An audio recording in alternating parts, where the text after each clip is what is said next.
Hello everyone and welcome to another Hallyu Season Review. Today I'm reviewing Dice Conquest. This is a game published by WizKids. And I'd like to thank WizKids. They provided a promotional copy for purposes of this review. This is a fun little dice game. It is for 1 to 4 players. So you're going to choose a hero, decide to go solo against all these creatures and this big bad dragon.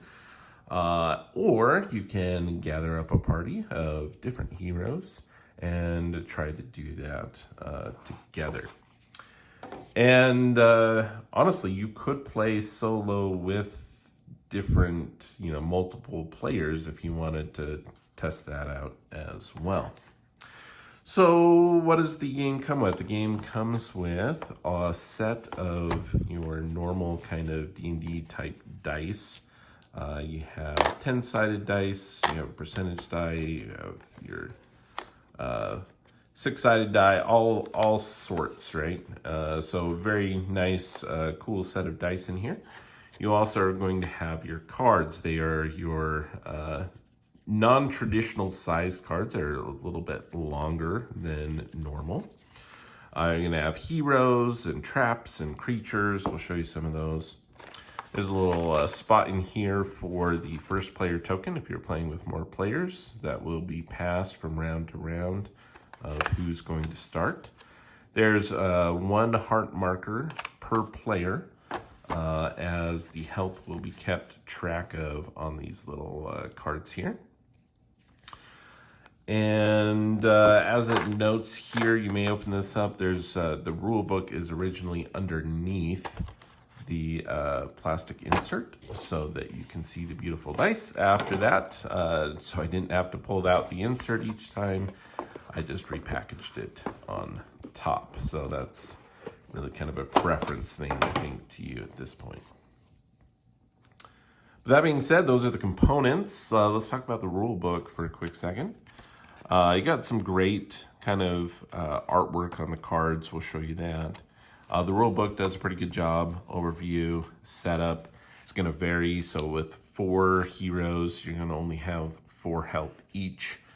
But with 1 hero, you're going to have 20 health.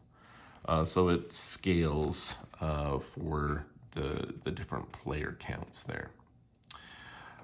With that, the setup is pretty easy. You're going to shuffle up the creature deck, put the big bad Culture Dragon, whatever the name is, the big dragon on the bottom of that deck.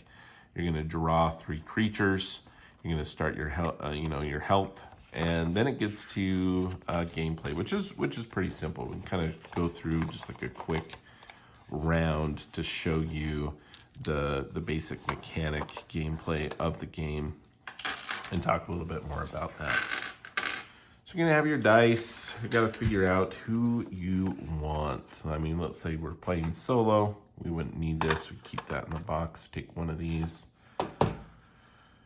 And then we need our little health tracker. So with 1 player, and there's very nice. I like that they do this sort of thing on the card, so I don't have to refer back to the rules. There's like a little 1p in white, so it's not distracting from the health. But I can see the other player counts on here. So I can set that to 20. I will say the health thing is a little odd feeling with the overlapping hearts. It's not a big deal. I think it still, makes sense and you can easily tell as long as you're lined up. Hopefully you don't, bump this around. But yeah, so you start that. And then you got to go over your characters, and we'll show you all the ones that are available on their abilities. So the warrior, if you take damage during your attack, there's certain abilities of monsters that would do that. You may immediately roll and place a spent die, one that's already been used this round, to any creature. So it gets to attack again, which is pretty awesome. And it's any time, so not just at the end of the round. This additional placement doesn't deal additional damage to you, so that's also nice. Each of the character cards are also going to have a certain number in the corner here with an ability. You get to trigger this ability if you were to utilize one of the dice here that has that same number. So if I was the warrior and I chose this dice, it's a 5, I gotta change this dice to any number and heal yourself 1 damage. So in this case, not a huge thing for the 5-sided die, but this 5 here is on a 12-sided die. I could change this to a 12 instead, increasing the damage by 7, right? And I also would be able to heal myself if I had any damage. You can never go above your starting amount. So if you're playing with 4 players, you're never going to go above 4. So that's the warrior. Pretty cool. He's got an ability to increase that damage and heal himself. We have the cleric here. After choosing and rolling a die, you may choose to place a different die than the one rolled without re-rolling that die. So you can't re-roll it, but let's say you got this, D20 here. It was on a 1, you re-rolled it, and you got a 3. And it's like, well, I'm actually not going to do that. I'm going to take this 12 instead. Or if there was like a 6, they wanted to try to get a high number, they didn't. Well, they could not use that. That would go back to the dice pool. And the 6, they claim that. They're able to do the ability here. For the cleric, that is change this die to any number and heal 1 damage of any hero. So really nice. Similar to our warrior here. But the warrior can only heal themselves, whereas the cleric would be good in a multiplayer, more than once, if you're playing a traditional multiplayer game, could heal others, which is also very nice. The knight, when attacking with a die that is 7 or less, you cannot take damage unless fighting Culture Storm. So unless you're fighting the very, very end, then you can be taking damage. Otherwise, when you're adding dice, again, we'll look at some of the monsters, they can deal damage to you. But when you're attacking with a die less than 7 or less, you cannot take damage. So got the shield here. It's a kind of nice defensive element to that. If he uses a 3, he can change the die to any number or discard it to slay a creature with 10 or less health remaining. So pretty cool. I'm again, specifically for, the smaller dice, that's nice because you can't really change it. You can change this to an 8 from a 3 to an 8, which is nice, but just using it, spending it, you can defeat one with 10 or less health remaining. That's pretty nice. The Ranger, if a die 5 or less, you may double its value immediately after placing it. It must be exactly double. So kind of that ranged element, I guess, kind of there. I don't know. It's but you're able to double that damage if it's a low number, which is nice. Pretty consistent damage coming from the Ranger. If it's a 7, you get to change it to any number, and after placing it, roll and place a spent die to any other creature. So a die that's already been utilized, say like a D20 from a round before, you have your active dice and the spent dice. They use the 7, they actually can re-roll this and apply it to another creature. So pretty powerful. The Rogue. So the Rogue, when you slay a creature, return 1 spent die to the available dice area. So again, another way to get some of those higher dice back in the pool. Number 4, if they use a 4, they get to change this die to any number or discard it to slay creature 10 or less. So a lot of these, some repeats or fairly similar at least. The Sorceress, when placing a die, increase all other dice on that creature by 2. Very helpful if you had other people already doing some damage, as long as they could be increased, right? You have the 6 here. Obviously, you can't increase that by 2. It's already maxed out. So you have to make sure that you utilize their abilities in a good way. If you use an 8, placing this die, roll and return 1 spent die. So you get another die back. The thief discarded die to use any other die in this spent area. So you can use maybe one of these little ones and just spend it, or discard that and take, again, one of the bigger dice from the spent area. And you must roll the spent die and may not re-roll it. So you're going to be stuck with whatever is shown there, but you can use that instead. 2, change this die to any number and take the last discarded magic item. So those come from defeating monsters. It's a way to pull back, very thematic for the thief, to bring back some more magic items. And the wizard, my favorite here, you may re-roll twice when attacking. So normally when you choose a die, you can either use that value or you have the option of rolling the dice at least once. That's terrible. Well, with the wizard, you get to, oh my word, I just caught that on camera. Did you see that? I went from a 1 with the wizard. My second re-roll, I got a natural 20, which is awesome. Other than that, you're going to be placing these to do damage, right? If you have a 10 and you spend a 10, you get to discard the die to slay any creature with 20 or less remaining health, which is very nice. So those are the heroes. Let's go ahead and show you some of the creatures.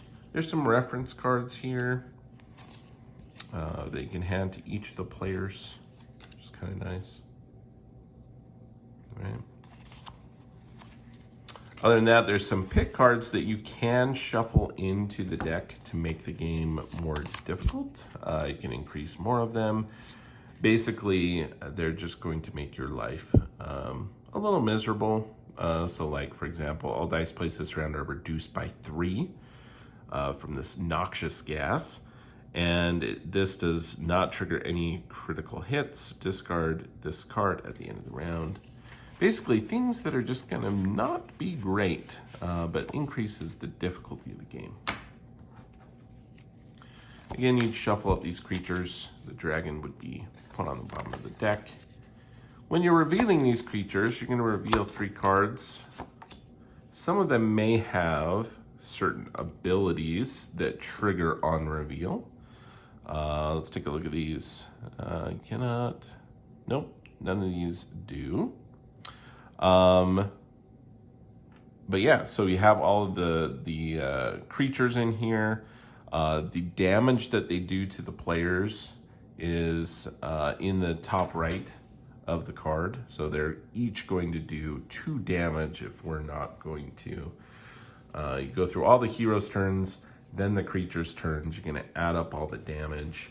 And in multiple players, let's say we weren't able to get rid of them for some reason, or this is what was remaining, we'd have 6 damage that would go amongst all the players. If you're playing solo, that's pretty easy, right? We go down to 14. If you have multiple, you start with the first player, and that person takes 1 of the damage. Then the next player takes 1, the next player, and if it circles back around, they take another damage, etc. So you're going to spend all of that damage distributed amongst the party that you're playing with. But you do have to pay attention to the abilities of these. So the troll here is no die, maybe 10 plus that you can put on this. So that's a little reminder here, 1 through 9. So it'd sure be nice if you could put higher, but if you can get a 9 or something like that, get it down, use the wizard's ability, for example, see if you can get that to trigger to get rid of it. If you do, this one has a magic item, the Mace of Smiting. Discard to re-roll a die. So another just ability. You can determine who gets that. You just place it under your card like so. And when spent, that would go in the discard pile. The thief could later make use of that again. The ogre here has first. You cannot target any other creature until this creature is slain. So we're going to have to take care of the ogre first. This one says exact on it. And all that is this creature must be slain by exactly 8 damage. So, you know, if you go over, that's some wasted damage on some of these others, but you have to go exactly 8. So, very quick solo around here. What would happen? It would keep going until you've used all of your dice. Either, a couple things. So you keep going in that round until either all the enemy creatures have been slain. The round would end. You have spent all of your available dice, or you pass. You simply say, you know what, I'm done for the round. Again, you really want to get as many creatures gone as possible because what's left over is going to come through damage. So in this first roll, I have a 10 here, actually. And so that is pretty great. Now, unfortunately, not 20 or less health on that. So the question would be, do we try to get something more on some other die? Well, let's go ahead and see if we can roll a 20 again with this thing, right? That would be nice. Ooh, a 19. That's not half bad. I think we'll keep that, place that on there. There's no retribution or anything with any of these creatures. But yeah, so that's the damage, that is the health. And so now we only have 11 health remaining on the ogre. We do have this 9 here, which is nice. Dun, dun, dun, dun. It's an interesting thing with this dice here. I was going to point this out. It's a little bit confusing in the rule book. D10 dice can be a little confusing anyway. But when you choose the D10 die, there is a side with a 0 that is equal to the 10. When choosing it with the percentage die, the 10-sided die with 2 digits on each face, the 00 is also equal to a 10. For all the other faces on the D10, you just use the first number. So this is not going to be 60 damage here. Unfortunately, it would be 6. We're looking at it as 6. And we have to take that one out first. We could go with the 9. We're not going to get much better than that, so that's going to be only 2 health left. We could do the 3 on here. Maybe we want that for the... So, no, we'll just do that. We'll spend that. That's going to take care of the ogre. These are, spent. That takes care of the ogre. So then we have these 2 here.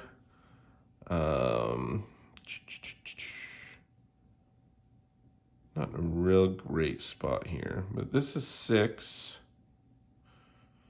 Remember, that has to be exactly 8.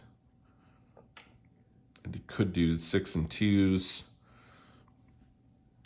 Is there a way that we can take care of this troll? If we're lucky enough to roll a 10 on this die, maybe we'll try that. We're going to take this 6 damage. So he's at 15 now. What I'd really like to do is see if we can trigger our ability. Get rid of this guy. Pretty lucky. So that's a 7. That's no good. At this point, maybe we just take care of that skeleton. So we're going to do that. We're going to do a 7 and a 1. It's exactly 8. We get rid of that one.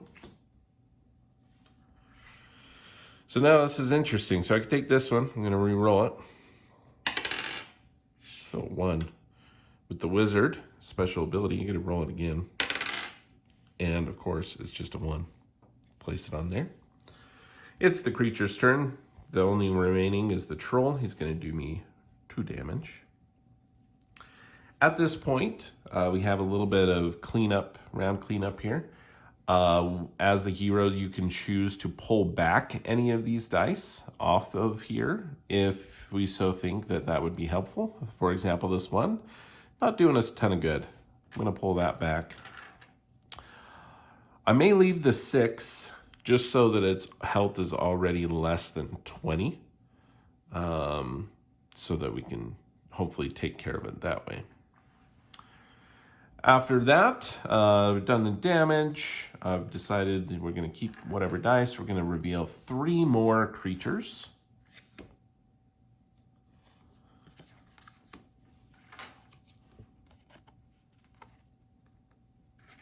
Okay, 3 more creatures. We got some nasty ones out here. Here's a shade. So this is one of the cards. Take 1 damage when placing a die on this creature. So every single time you place a die, you're gonna have to take a damage. So best if you can resolve abilities like this, that remove a die, remove a creature with 20 or less health.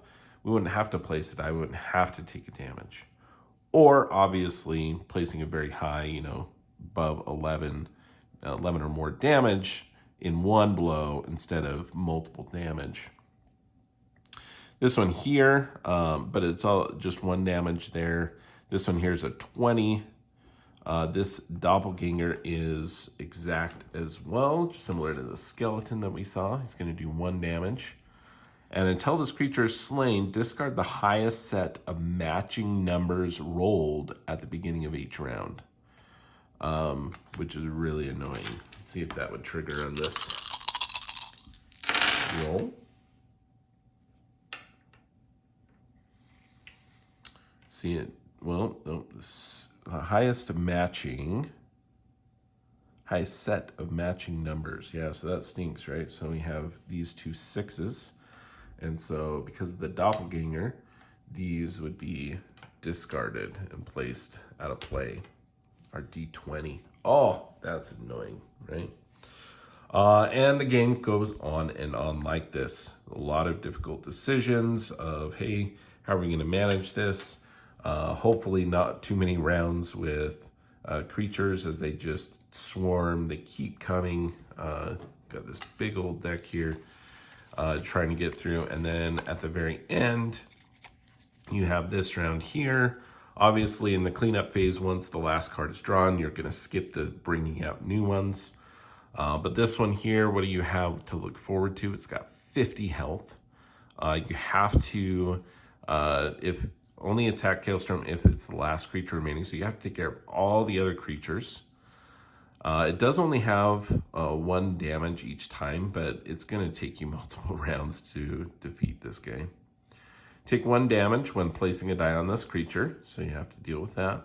And you cannot use any critical hits when attacking this creature. What are the critical hits? Critical hits are these abilities. So you can use the text above, but you can't use these critical hit abilities on the bottom. Other creatures that we did not have a chance to look at, some different things here. I'll show you a few. You cannot return any spent dice until this creature is slain, so you have abilities with the creatures to be able to get those spent dice back. The Banshee makes it so that is not going to happen. You have some more magic items, discard to add 1 or subtract 1. You have a Were-Rat. This is a reveal ability, so when you're revealing it, you have to draw an additional card, so you're going to get more creatures that you have to deal with that round. If defeated, Ring of Invisibility, you can discard it to take no damage when placing a die on a creature. That's a nice little thing there. Gargoyle. So all sorts of cool stuff. This one, only even dice can be played.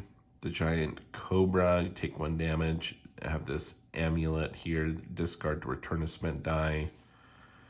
Potion of Strength, take 1 damage. Potion of Strength, place this card on a creature to deal 5 damage to it, and then discard this card when the creature's slain. Sword of Flame, some cool stuff, great artwork, some scary looking creatures, right? There's an odd card. You cannot use critical hits until this creature's slain, which is annoying. And that's the game of Dice Conquest, obviously. Very heavily played on dice rolls here, so you have some means of handling some of that.